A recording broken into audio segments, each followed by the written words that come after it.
Choosing the right piano for you can be very, very difficult.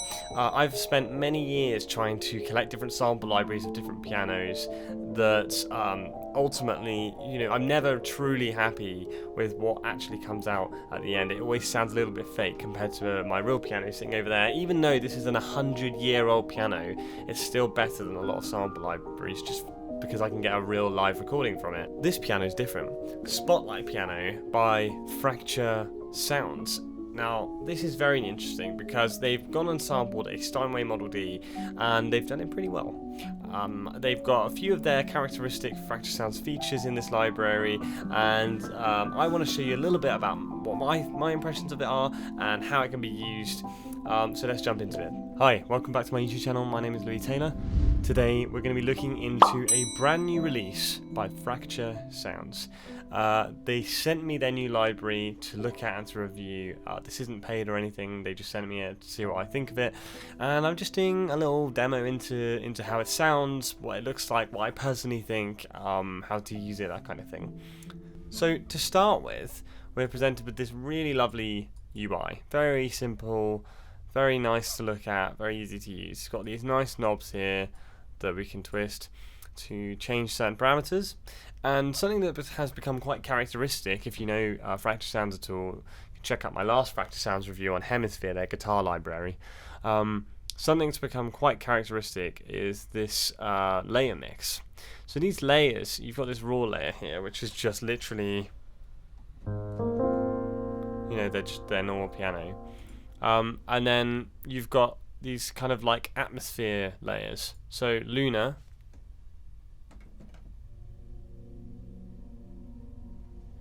just about hear it.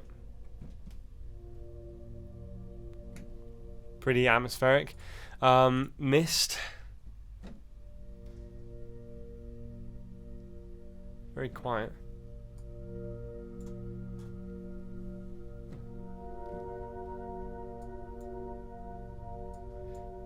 So again, very atmospheric. And then we have Flare.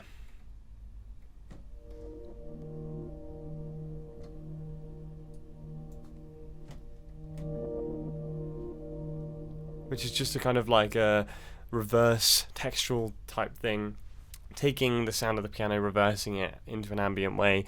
I wouldn't be surprised if Flare is generated with their Granulate software, which is it's another plugin for Contact, which essentially does a similar thing to Beats. I've made a video on both of those two things, so I'll put those into the thingy. But you can also pick other ones. So we've got Mist and Flare, we've got Glint. Whoops, solo that.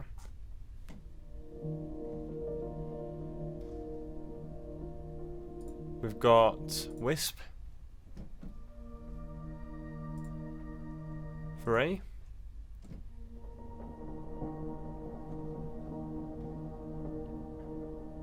really nice. Shade,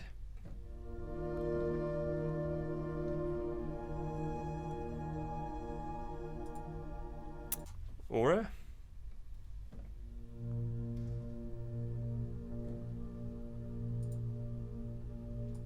Ether,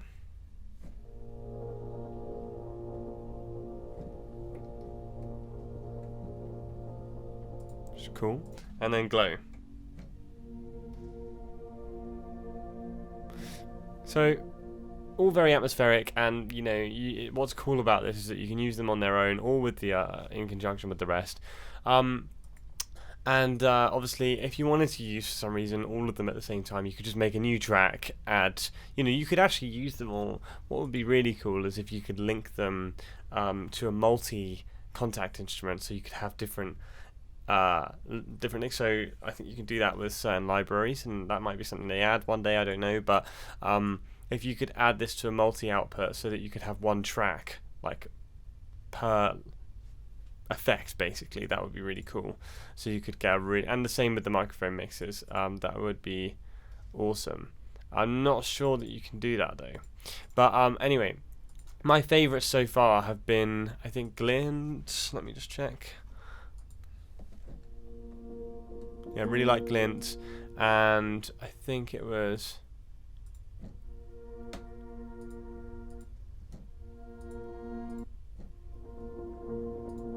perhaps for A. So these three are really interesting. Kind of, there's a little bit more texture to them. There's not just not so much of a pad as opposed to an atmosphere and a texture. When you have all three of them together, it sounds like this.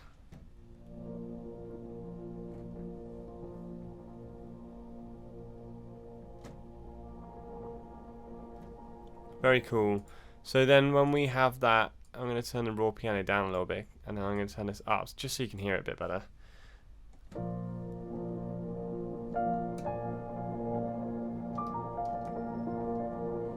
And then to make it even more atmospheric with the piano, because it doesn't really fit in very well, if we put some reverb and we make it a little bit further away.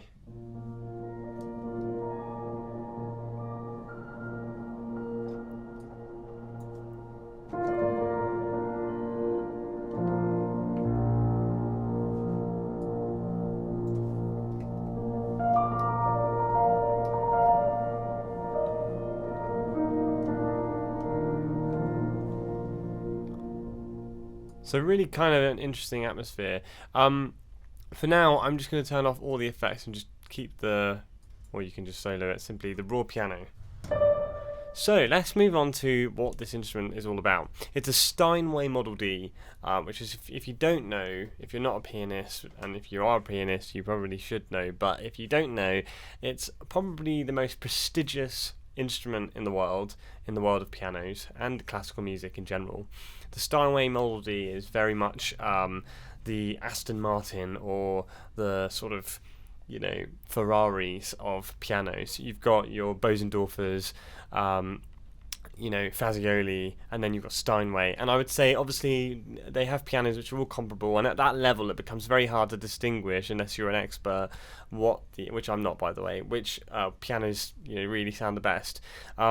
I've had the privilege to play a couple of these instruments, Steinway Model D included, and for me, I personally feel the Steinway Model D is the best piano out there. It is the industry standard, generally speaking, for concerts and world concerts and things like that. For that kind of world-class level, for concert pianists, that's just what they go to is. But they have used this piano for their other libraries, Frozen Piano, I think, or Glacier Piano. Go and check their website on that. But yeah, they've used this piano. They finally managed to sample it without any additional content on there, with no extended techniques, and it sounds like this basically. If you just get it really close and turn the reverb all the way off, this is what it sounds like.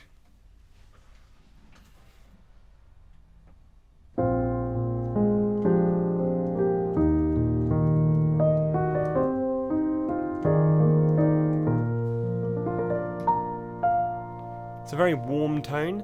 I would say, compared to the Steinway that I played, it's a little bit more warmer and it's a bit more boxy sounding. A bit more rounded, the sound, which personally, I think one of the things that the Steinway has above everything is clarity, but without sacrificing warmth. And I think that this level of warmth,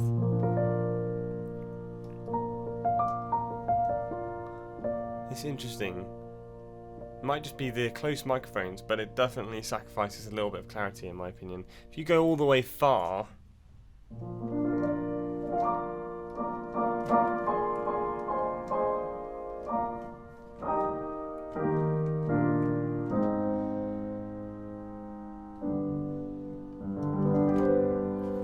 it's a very atmospheric instrument all of a sudden. But one thing that I find really interesting about the perspective knob is that it's a bit like Spitfire's instruments, in that you can switch it all the way along, and it actually changes the mic mix. So if we go in the middle,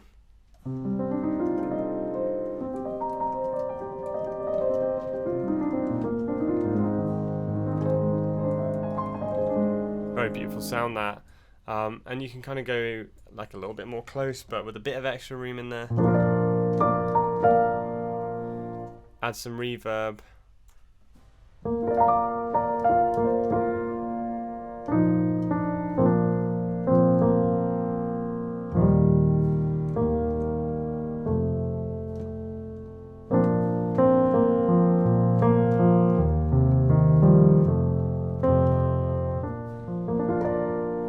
Still pretty warm though. So let's just put it around here somewhere. I like to stick to the closer side of things, because if I put reverb all the way up and go all the way far, it's interesting how accurate though this sounds. I put the room tone up. If I was walking past, when I was at university a few years ago, if I was walking past the recital room, there was a piano in there, beautiful piano, and it wasn't a Steinway, it was a Bosendorfer, I think. Amazing piano, but the sound of it in the room, and as you're walking past it sounded just like this.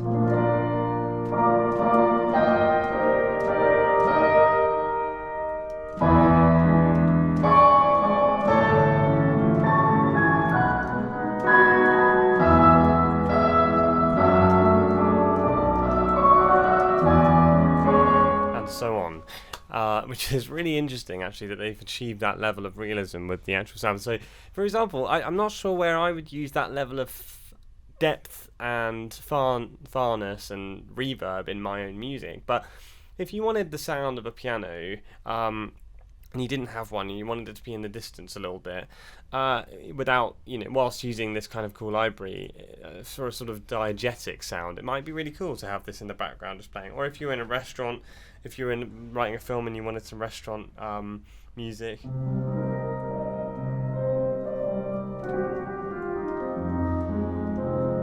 Maybe not that much, but you see my point. So with all of that in mind, let's just put it back to normal for a moment. Now, what I think that due to the warmth nature of this, now you can obviously change the colour, which is really cool. So I'm just going to play a note.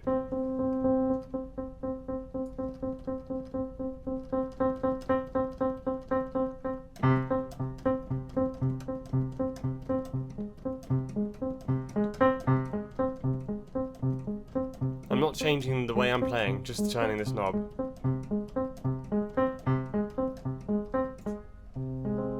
So I'd probably have it somewhere around here, just because it's more realistic to what I know, but it's all preferential really.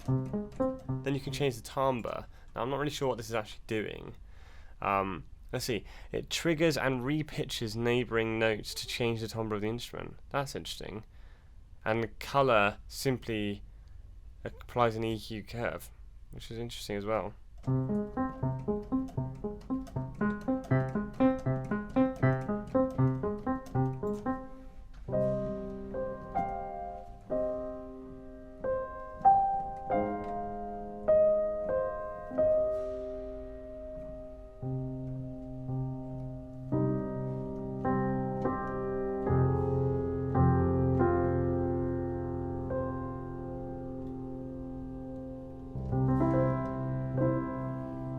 See, it's very much a matter of fiddling with it to get the right level of tone and colour that you like out of it. If I put the stereo, I like things stereo, so maybe not that stereo, but it sounds very realistic, I would say.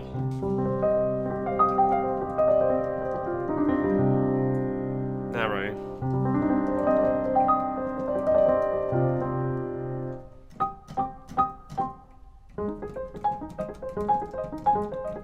So if you wanted it to be a more orchestral instrument, you could put it on a bit further, add a bit more reverb, make it a little bit less wide. You know what I mean? Or if you did want the stereo width, make it wider perhaps.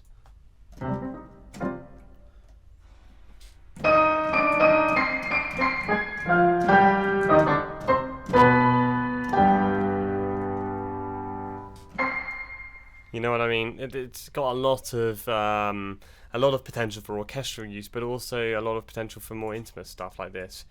So I'm just going to play you an example of something very loud, and then I'll play something very soft.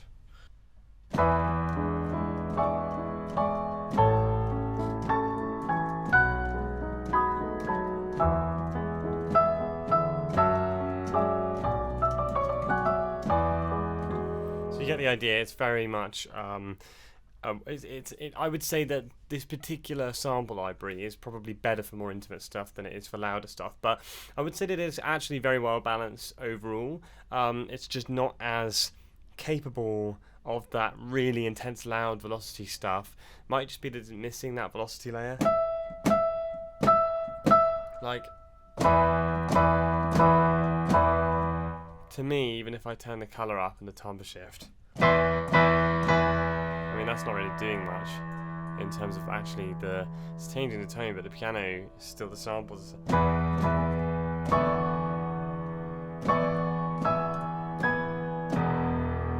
I mean, it's got that level of velocity to it, but I would say that compared to what a real Steinway can achieve, you can get such an extra dynamic on top of that. I mean, I really like this sample library, don't get me wrong, but it's much better at this kind of thing.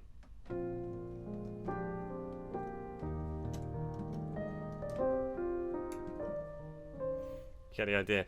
So, I'm actually gonna show you a little piece that I wrote a while ago, and you can see how this is useful for this kind of stuff. So the great thing about these piano libraries is that they don't require a whole lot of work to make them sound good. So if we come out of Logic and into Dorico for a minute, which is what I used to write a lot of music in, to be honest. I wrote this video game music for a game that I wrote music for a while ago, still not released yet, but I'm planning on releasing this music at some point in the future.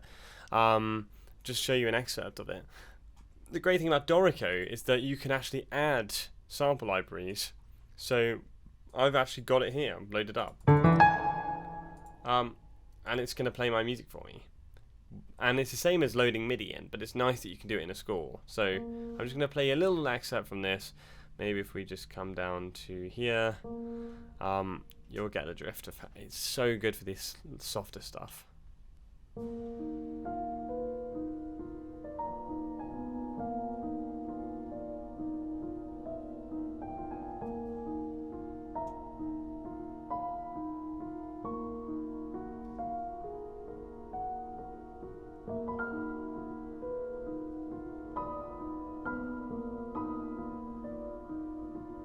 So you get the idea. It's also good for this kind of thing, these kind of chords. So I'm not going to play the string part to this, but I'm just going to show you the what the chords kind of sound like.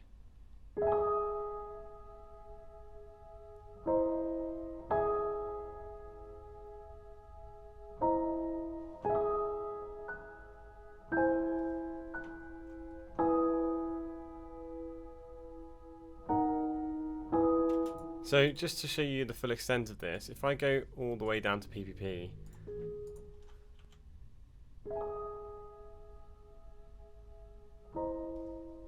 it's even more gentle, so it's got a good velocity layer there. If I go down, if I go all the way to F, F, F, F, F, that's basically pushing the limits.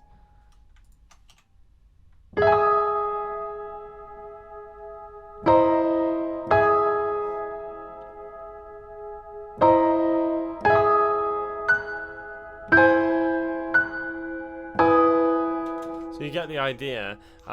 It's really, you know,